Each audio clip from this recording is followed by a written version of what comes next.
নিৰ্মাণৰ কাম সমাপ্ত নহওঁতে শিৱসাগৰত ভাগিল 18 কোটি টকীয়া দলং। শিৱসাগৰৰ কোঁৱৰপুৰ মৌজাৰ চিৰিপুৰীয়া ঘাটত দিখৌ নদীৰ ওপৰত নতুনকৈ নিৰ্মাণ কৰি থকা এখন পকী দলঙৰ এটা অংশ সম্পূৰ্ণ বহি যোৱাৰ লগতে ধেনুভৰীয়া হৈ পৰাত তীব্ৰ প্ৰতিক্ৰিয়াৰ সৃষ্টি হৈছে। ত্ৰিশূল এছ'চিয়েট নামৰ এটা ঠিকাদাৰী প্ৰতিষ্ঠানে উত্তৰ পূব আন্তঃগাঁথনি উন্নয়ন আঁচনিৰ অধীনত প্ৰায় 18 কোটি ব্যয় সাপেক্ষে নিৰ্মাণ কৰি আছিল 160.94 মিটাৰ দৈৰ্ঘ্যৰ পকী দলংখন। এই চিপিয়া ঘাট ডিচিয়ালত মোৰ ঘৰ। এই কালি ৰাতিপুৱা 10টামান বজাত এই ঘটনাটো হৈছে। ঘটনাটো হোৱা মূলতেই মানে ঠিকাদাৰ চেঞ্জ হোৱাৰ লগতে মানুহ নলগোৱা দুখতে এই কথাটো হ'ল। মাঘ আৰু ফাগুন 2 মাহ বহি থাকিলে 6টা মানুহেতো কাম কৰিব, 7টা মানুহে কাম কৰিব নোৱাৰে। গতিকে চ'ত মাহত মানুহ সৰহকৈ লগাই পেলাই কামটো কৰালে, কিন্তু 18 দিন 19 দিন হোৱাৰ পিছতে আপোনাৰ এই ডাঙৰ পানীটো আহি এই ঘটনাটো কৰিলে। গতিকে দলংখন মাজতে বহি গৈছে। গতিকে কালি ৰাতি গাড়ী আহি ইহঁতি পোনালে যদি দলংখন ঠিক নহ'ব মানে নতুনকৈ বনাব লাগিব বস্তুটো। চৰকাৰে সুবিধা দি দিছে, কিন্তু মানুহে এতিয়া ঠিকাদাৰ গাফিলতিৰ কাৰণে এই বস্তুৰ ঘটনাটো হৈছে। মানুহ সময়মতে নিয়োগ কৰা নাই, গতিকে এই কামটো এনেকুৱা হৈছে। চৰকাৰ আবেদন নতুনকৈতো দলংখন বনাব লাগিব। আৰু চৰকাৰ গাত দুখ নাই ন, দলংখন দিছে ৰাইজৰ কাৰণে। এই মানুহৰ গাফিলতিৰ কাৰণেতো এইটো হৈছে। চৰকাৰে যোগান নিদিয়াকৈ থকা নাই, দলং নিদিয়াকৈ থকা নাই। ইমান অনুন্নয় বিনয় কৰাৰ পিছত দলংখন আমাৰ পাইছে ৰাইজে।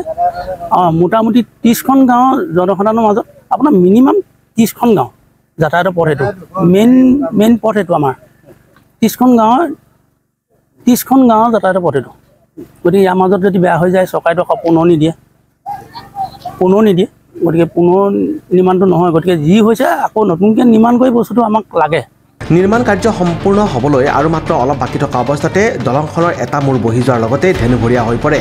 বিশেষকৈ দিখৌৰ জলস্তৰ বাঢ়ি অহাৰ লগে লগে নিৰ্মীয়মান দলংখনৰ গাৰ্ডৱাল কাঠৰ গাৰ্ডসমূহ নিমিষতে উটুৱাই নিয়ে। চাওক, যিখন চিৰপীয়া দলং আচলতে এতিয়া বিসংগতিপূৰ্ণভাৱে নিৰ্মাণ হৈছে, ভাগি উৱলি গৈছে কালি পৰহি। সেই চিৰপীয়া দলংখনক লৈ আচলতে এটা বৃহত্তৰ অঞ্চল, কোঁৱৰপুৰ নগতানী মৌজা এটা বৃহত্তৰ অঞ্চলৰ মানুহৰ আশা ভৰসাৰ ফল, যোগাযোগৰ সংযোগস্থলী। সেই দলংখনক লৈ মানুহে আশা কৰি আছে। সেই দলংখন মাননীয় মুখ্যমন্ত্ৰী হিমন্ত বিশ্ব শৰ্মা ডাঙৰীয়া আধাৰশিলা কৰি থৈ গৈছিলে। সেই দলংখন ত্ৰিশূল নামৰ এটা প্ৰতিষ্ঠানটোৱে পাই ইমানেই নিম্ন মানদণ্ডৰভাৱে কাম কৰিছে, কেইবাবাৰো আচলতে ভাগি সেই দলংখন উৱলি গৈছে। কেইবাবাৰো ভাগি তাৰ যিখিনি কংক্ৰিট সেইখিনি পানীত পৰি গৈছে। তথাপিতো কিন্তু বিভাগীয় কৰ্তৃপক্ষসকলৰ আজিলৈকে গা লৰা নাই।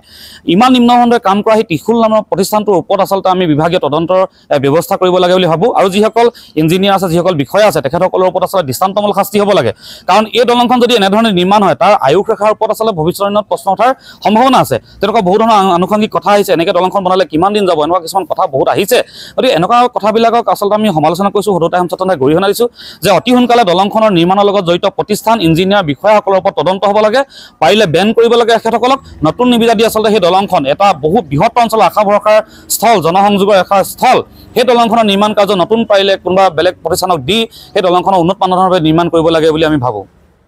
ইয়াৰ পৰিপ্ৰেক্ষিতত সংশ্লিষ্ট ঠিকাদাৰ প্ৰতিষ্ঠানে আগতীয়াকৈ সঠিক পদক্ষেপ নোলোৱা আৰু নিম্নমানৰ কাম কৰাৰ বাবে এনে অৱস্থা হোৱা বুলি তীব্ৰ ক্ষোভ প্ৰকাশ কৰিছে স্থানীয় ৰাইজে।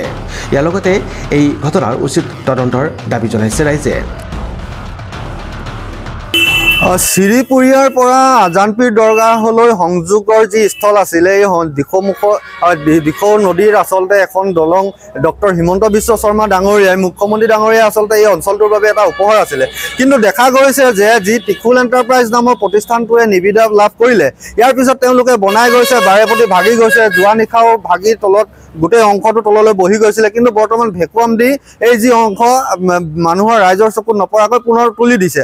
এনেকুৱা ধৰণৰ কাণ্ড আগতো সংঘটিত হৈ আছে। সেয়ে আমি সদৌ টাইমছ তদন্তৰ তৰফৰ পৰা দাবী জনাইছোঁ যে এই ত্ৰিশূল এণ্টাৰপ্ৰাইজ নামৰ প্ৰতিষ্ঠানটোৰ বিৰুদ্ধে বিহিত ব্যৱস্থা গ্ৰহণ কৰিব লাগে, তেওঁলোকক ব্লেক লিষ্টেড কৰিব লাগে। যদি তেনে নকৰে, আচলতে পৰৱৰ্তী সময়ত যেতিয়া দলংখন সম্পূৰ্ণ কাৰ্যক্ষম হ'ব, মানুহ যেতিয়া অহা যোৱা কৰিব, তেতিয়া কিন্তু ভয়ংকৰ দুৰ্ঘটনাৰ সম্ভাৱনা নুই কৰিব নোৱাৰি।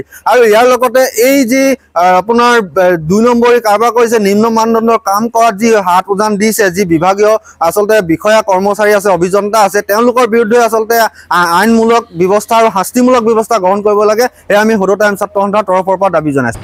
শিৱসাগৰৰ পৰা ফৰিদ আলীৰ ৰিপৰ্ট, নিউজ এক্সপ্ৰেছ, অসম।